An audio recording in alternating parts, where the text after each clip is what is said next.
Well, hello there.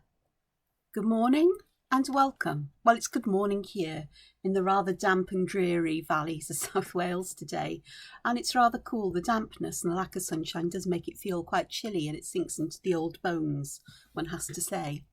But it is morning here, just still. It's 11:30 in the morning.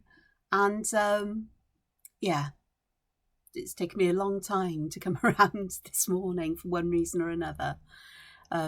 Poor night's sleep, finally getting back to sleep again, hurting my back, not being able to move easily. Yeah, it's one of those days. But there we are. All things pass, the back will recover and everything else will be fine and dandy in the goodness of times, as it were.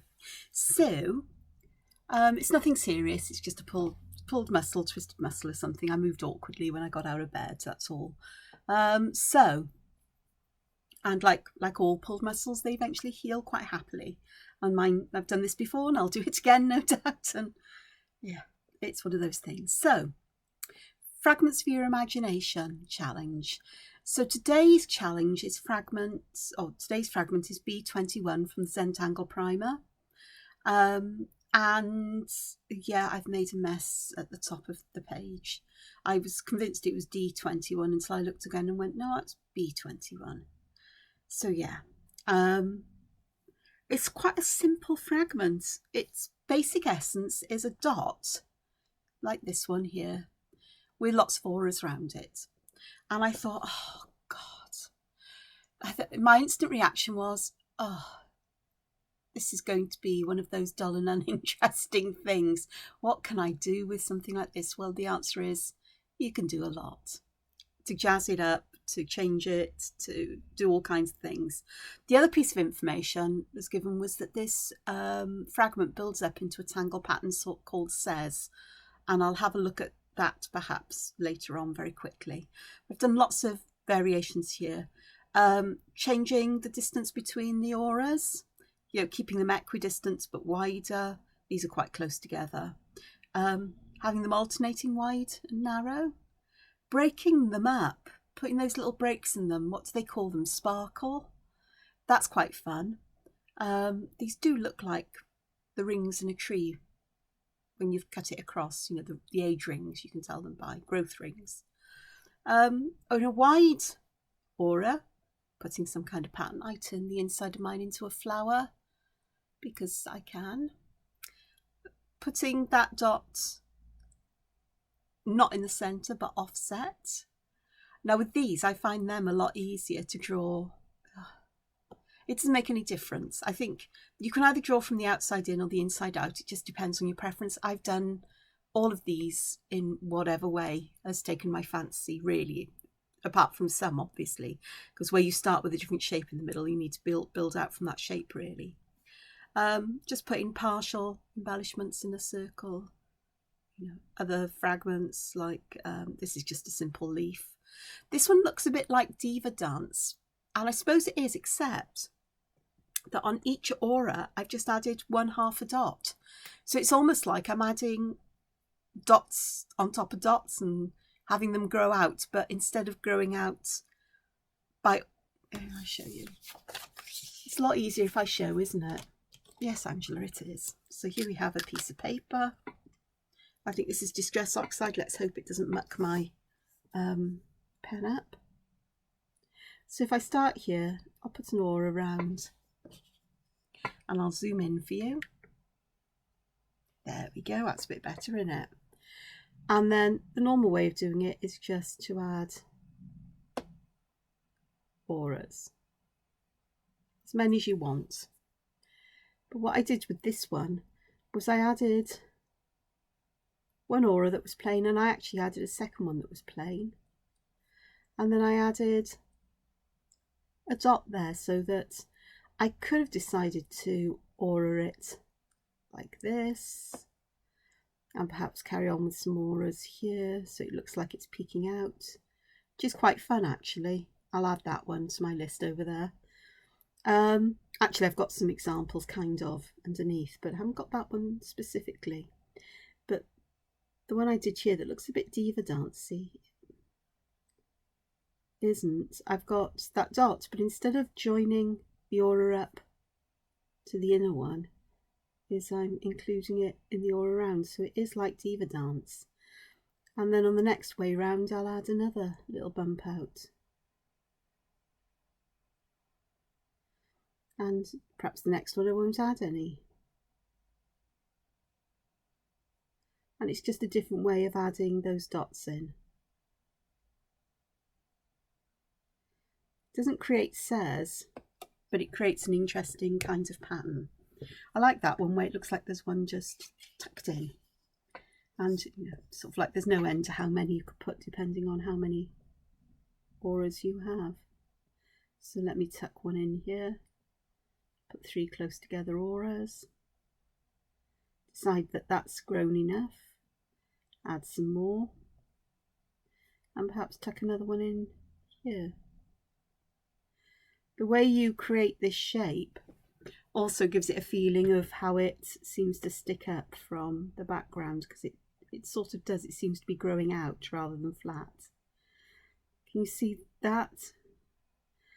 The problem with these is getting these auras to actually aura around neatly, but nevertheless, so that's quite fun. And I will add that to my list here. Actually, I will pop this in, punch the side and pop it into my sketchbook. So those were fun. Other ones that I found interesting, and I'll just zoom out so you can see the whole page again. Pop that up there. Is adding patterns in there. It is dependent on leaving a wider aura, I think. You can put very simple shapes in the narrow ones, so simple lines, or in the really tiny ones you could put little circles in there as well, so that would work as well. And of course you can also do the colour it in completely black.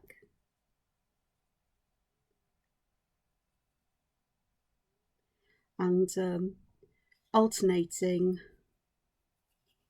let me have a look, which one do I want to do it on this one? Alternating squares, I suppose, of black and not black. I can't say white here because the background, this paper isn't white. Sort of a single row of Knightsbridge, if you will. So that works quite nicely as well. This one's a bit more ornate. I've used Shattuck, and here I've used some little leaves to fill it in. But any pattern you could fit in that gap would work, and there are many. I also had a look at putting a pattern in the centre. So here I put, which one was it? That was one from a few days ago, wasn't it? That looks like a camera lens that I can't remember the name of, or fragment number of. I've put a spiral here instead, so that dot, I started there and I used a spiral, but then I stopped, I joined the spiral up as a circle and then auraed that in a circular fashion. I've used a leaf here, a heart, and then changing the shape of the dots. Again, we've got a teardrop, a ginkgo leaf, a triangle where the sides bend inwards. Here is a triangle more where some of the sides sort of bend out, sort of here. Basically a polygon with a very strange shape in the middle because I wasn't very good at drawing it this morning. I've got hexagon, I've got one of these parallelograms, a diamond. Wibbly wobbly ones would work as well. A long, thin rectangle, rounded rectangle, that's quite fun. I did an oval as well somewhere. This is a semicircle. So you can start with any kind of shape you can imagine that you wish. These were fun as well. I thought, what happens if instead of putting these dots in like this, I thought, oh, I can begin to see where we've got shapes that we can shadow in there. So with these, I sort of like thought about putting a little dip in.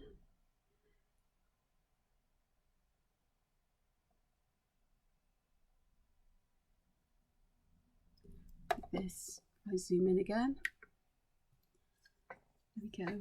So I've put a little dip here and I'm going to aura that, and perhaps I can exaggerate it by making that distance quite small It's increasing the size of the aura as I go around. And it seems to create almost like a little dipped channels, a bit that's pushed in there. So fun for adding shadow to. And of course you can add as many of those as you like around, which is fun. Other things I did, if we have a look here, I'm all fingers and thumbs, apologies. Oh, I think I've zoomed in again, haven't I? Fingers and thumbs. Here I started with just a little one,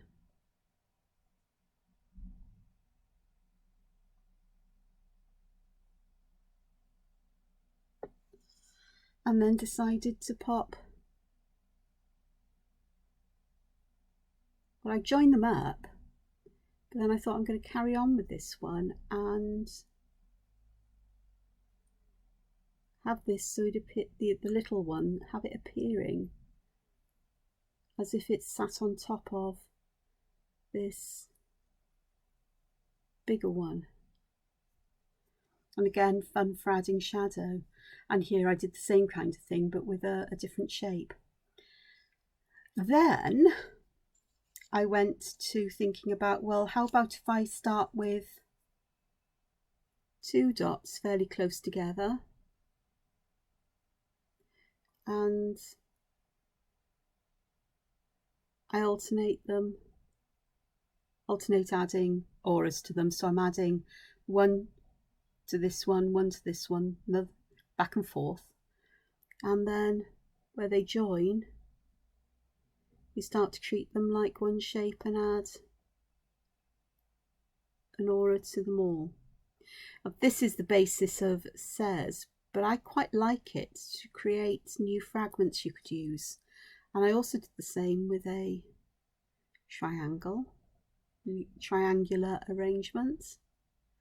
They can be equidistant, they can be completely wonky, and you eventually get to this point where you have them joining and you can aura all the way around them, so you get an interesting shape that way.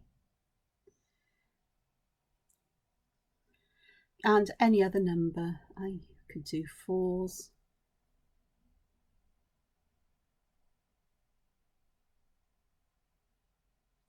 This kind of concentric circle pattern is very much seen in prehistoric rock art. They're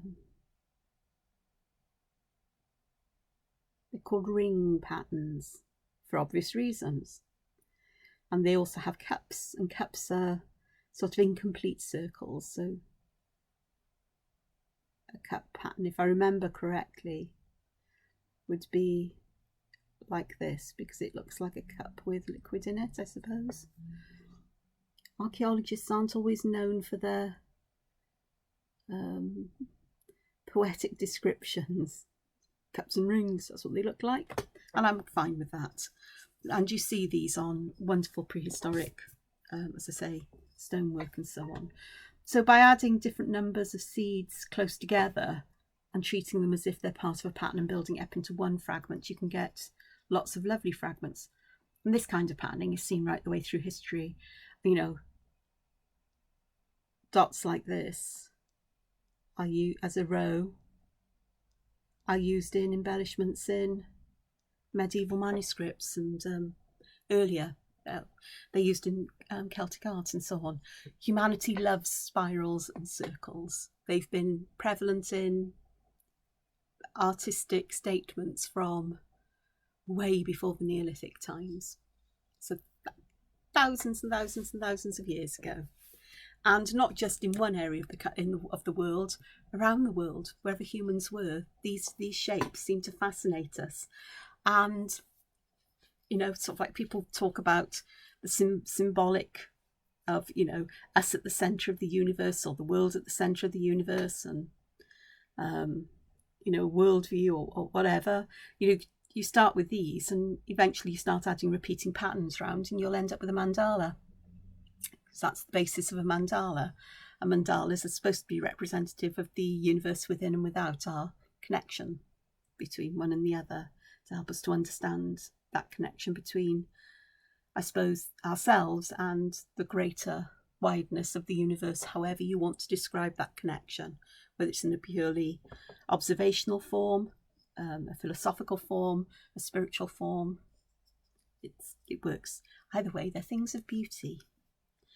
So there's that. Now says, which I am no expert on, is a tangle pattern. So let's create a little space here to do this in. And you basically just start with dots all over the place, randomly, no rhyme or reason. And I will split this into two. And you just start to aura these. And you keep on going until you're happy with the size of it. But you can always go back and add more auras as you wish. I'm doing this in the basic, simplest sense that I know how to. It's just like this. And then those two have joined together.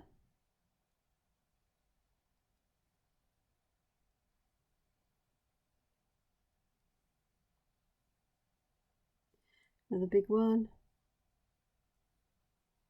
We'll add some more there. I think the key is not to overthink things too much. Now I could add another one in here, which I'm going to do. It's going to join up there.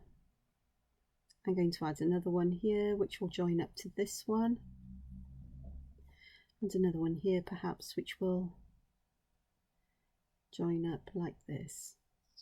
So what we can do then is we can start to aura around the whole lot, kind of.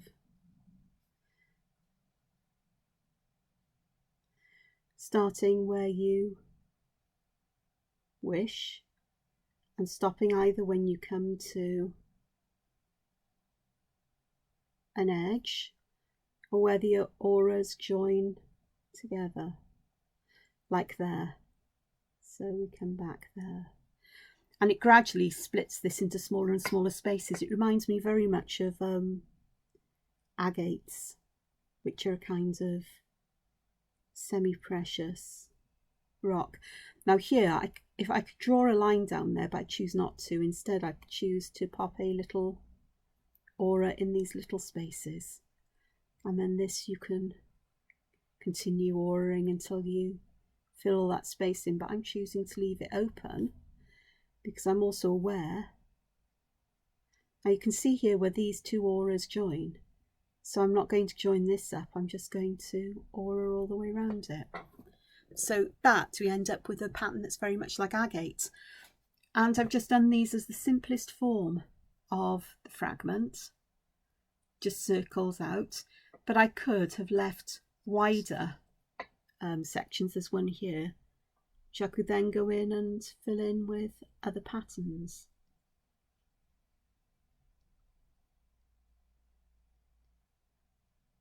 Like that.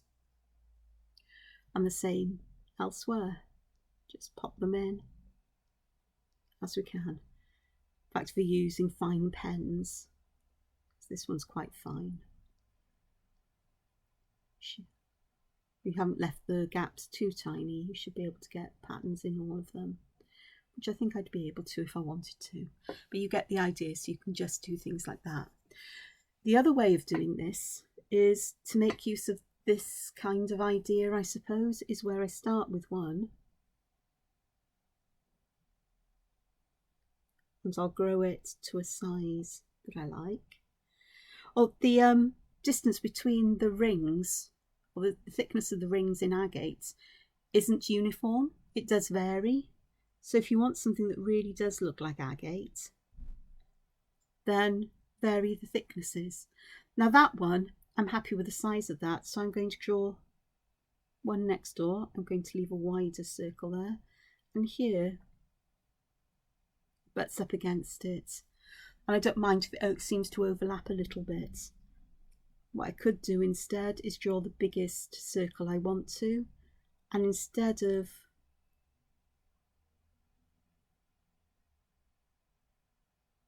going from the inside out is to go from the outside in. And then that gives you control over how you arrange these and the size that you have. And I'm offsetting some of these circles because I like that more than having the perfect symmetry. I think it adds quite a bit of interest to the shape. This one I'm going to create separate, because if I want to keep, and now it's joined up, so I finished that one. So this one I'm going to do a mixture of this and those, and perhaps down here I'll add one here as well. Perhaps add one that has that little dip in, which ends up making it you think it's kind of heart-shaped.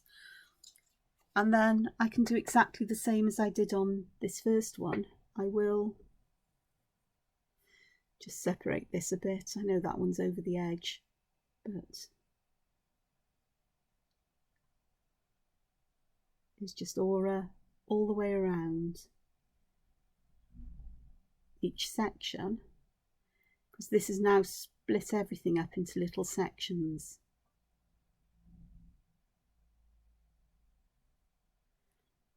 And that creates the agate, and you can aura as many times as you like. I tend to, if I remember rightly, because I have drawn agates like this in the past,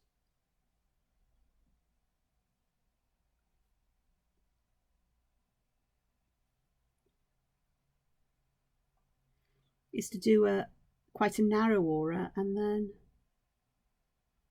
a wider one. It seems to create something that's quite nice there. So there we are. So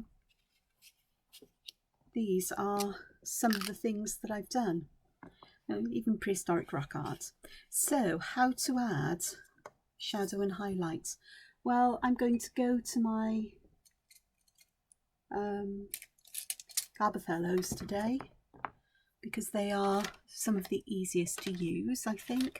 I'm looking for colours that will perhaps be a bit either complementary to the background or will work with the background. And I think I'm going to work with the background kind of. I've got pink here, but I'm going to use a scarlet colour because it's handy.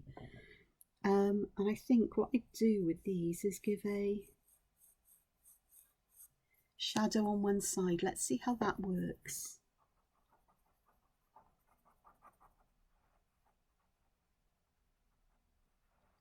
Just partly colour it, partly shadow. So that works interestingly. Another way, if you've got wider rings, is to add shadows below each of the rings, I guess, if you've got enough space to do that, and under that central dot. So let's have a look at how that works out. The nice thing about using pastels, chalk pastels, or graphite pencil, I suppose, is that you don't have to be too careful about where you add the colour, because the blending in afterwards will take care of those gaps that you might leave between the chalk and the thing. So that gives a different kind of effect. This one, I could just alternate the rings. Let's have a look and see if I can do that.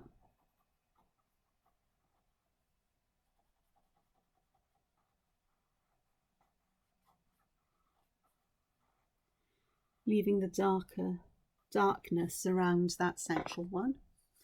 With the sparkle, I think this is the one where I would also add perhaps just some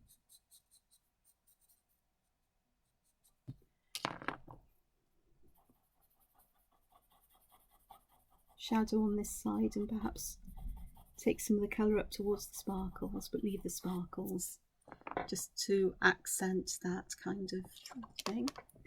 With flower, I'd add colour to the flowery shape, I think.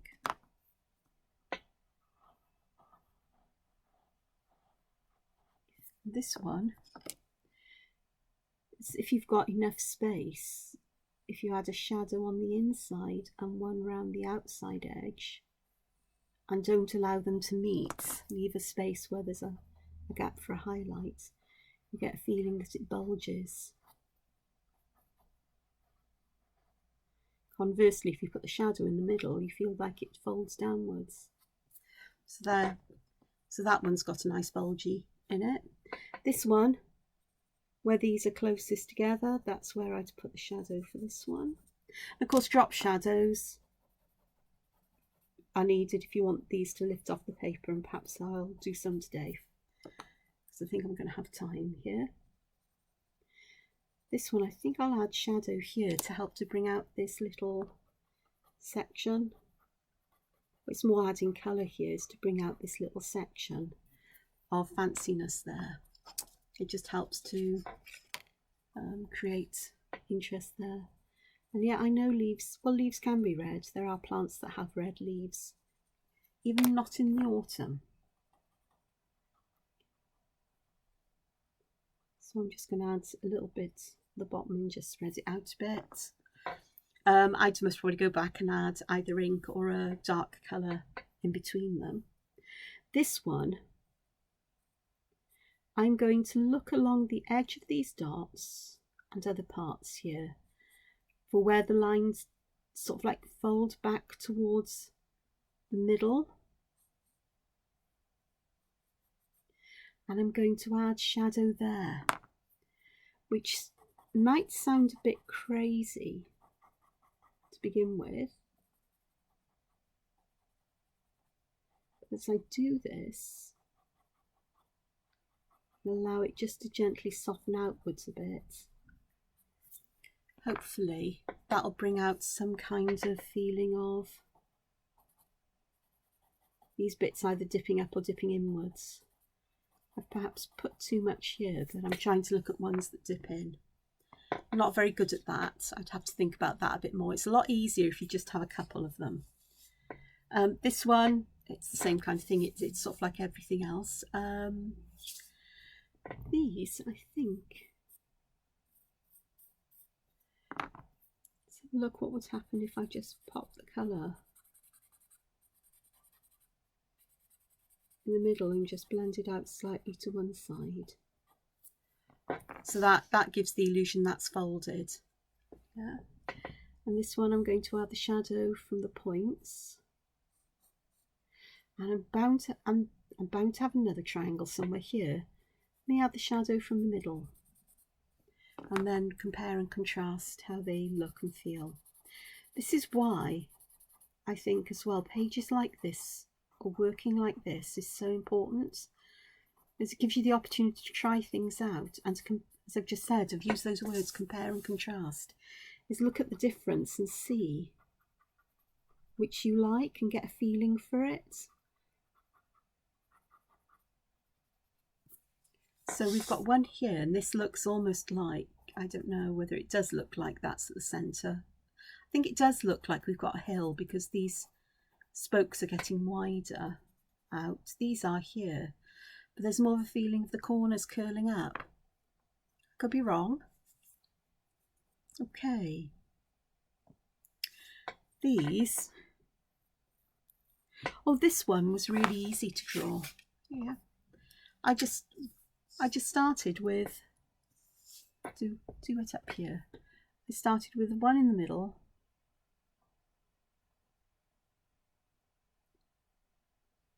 And then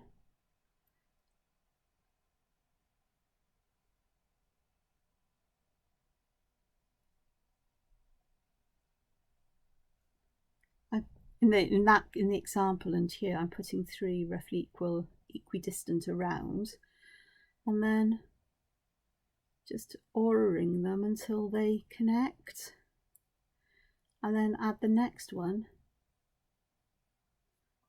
here,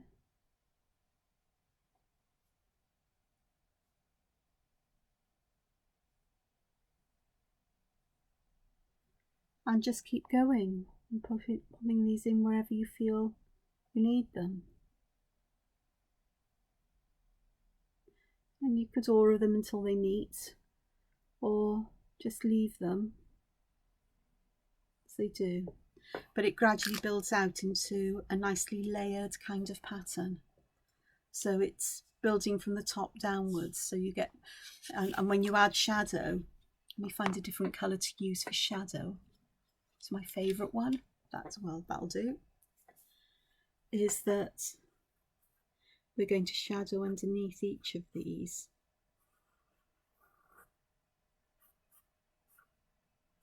Some of them will share a bit of a shadow, but focus on those shadows. We don't want this to blend out too far, because if they do, we'll lose that. Everything will become one colour. So this is a bit trickier to add. And here I've got some of the chalk spilling over into areas I don't want it. So in that case, it's just a question of getting an eraser and just lifting some of that up just to lighten it again. But that intensifies that illusion of things piled one on top of the other, which is a good thing. Okay, then with this one, let me just pop that red back in the tin, because I'm going to carry on using this one, because I'm focusing, I think I want this. If I had shadow under this one, it helps to lift it up. And shaping that shadow helps to increase that feeling. It almost looks like that's standing on its edge, and the other stuff is just spreading away, out away. So we can just, by being aware of the shape of the shadow you're putting in. And for this one, you can do the same thing. Except here, it's interesting because this seems to be, this central bit seems to be overlapping that triangle a little bit. So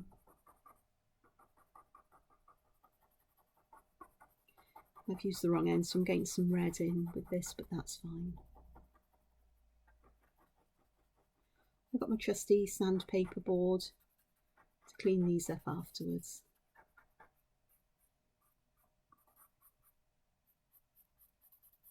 Perhaps just put into shadow there, so that lifts that up. These, I think I'm tempted to focus on adding some shadow underneath these to lift them off the paper, perhaps. See how that works. Do that first.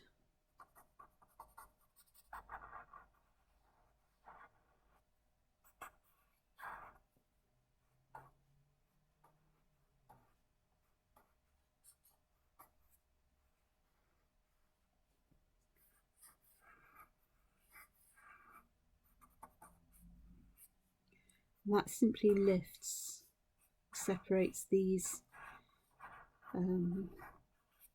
patterns off the paper, and then you can use, perhaps I will go back to that red and just use that to perhaps add colour and perhaps some shadow in other areas of the inner bits. I'm using a different colour. The principle would be the same if I was using that shadowed colour as well. So this one, I think I'd like, I want to get this feeling that this is dipping away and perhaps a bit of a shadow there.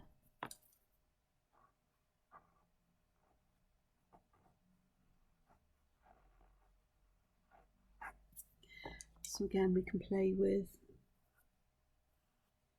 sense of shadow and highlight, and add shadow where these would overlap as well, because that's important to separate one from the other, to add depth to the drawing. Well, I'm not very good with my motor skills this morning, It's a poor night's sleep. I won't trust myself to do anything much today, really. I do have to say, I'm sat here, I've got my heated throw actually underneath me, so it's warming my back as I'm working, and that seems to be helping, but for now, but the real test will be when I stand up. So there's some of these done. This is a good example of where adding shadow here and here, and perhaps a little bit here, will just help in adding some sense of almost like hills and valleys. I actually don't want any at the top because that would be a point sticking out rather than in, and that's how you work it out. That's what I did wrong here. I've done both those that stick in and stick out, I think, so it's got a bit confused, but here it's a lot easier to do. And if I just perhaps spread some of this shadow up a little bit, I want to keep this area here fairly light, and then you've got that feeling that there's bends and folds there. And the same here. This one is a good one because these actually bend inwards, but they bend towards that inner circle. So if I just pop some shadow in there and just gently tease it out a little bit and gently to the side,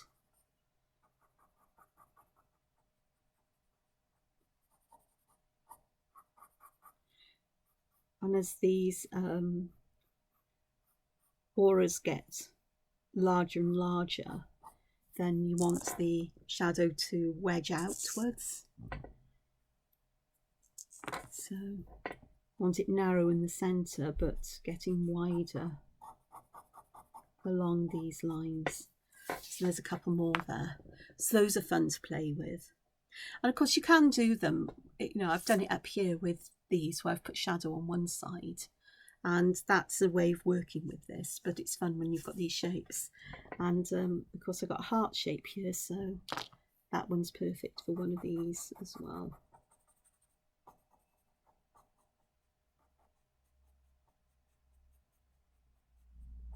I might just notice there, have I got another one that I can make use of like this?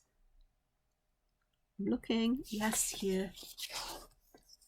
So if instead of spreading this out on both sides, I just do it on one side, the side that would be in shadow, that really, that digs that down and really puts it into shadow. And if I had another one on the other side, I could put there, and I could put shadow on the same side, I suppose, on the opposite side. So different ways of adding shadow and highlights. I do like these chalk pastels. I keep going back to them time and time again. I say I'm not going to, and then I do. I think my problems with them come when I try to use more than one colour. Stick to one for adding shadow and shadow and leaving the highlights, and I'm much better. So I hope that's been an interesting look through for you. I will just, am I zoomed in or out? I think I'm zoomed in still, aren't I? Nope, you're zoomed out. So I'll just pop those all on one side so you can see them. And I'll just say thank you for joining me. And my rather, off with the fairies kind of day that I'm having.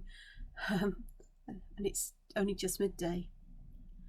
And I really do need to turn my attention towards doing some work, as in work. Still got adorable dogs to finish in terms of colouring in some templates, so I need to make a start on that. So once I start, I'll get it done quite quickly. Problem is getting me to start at times, but that's my problem, nobody else's. So look after yourselves, keep warm if you're somewhere cold, keep cool if you're somewhere warm, and whatever else, take time to be creative. Take care for now. Bye-bye. Bye.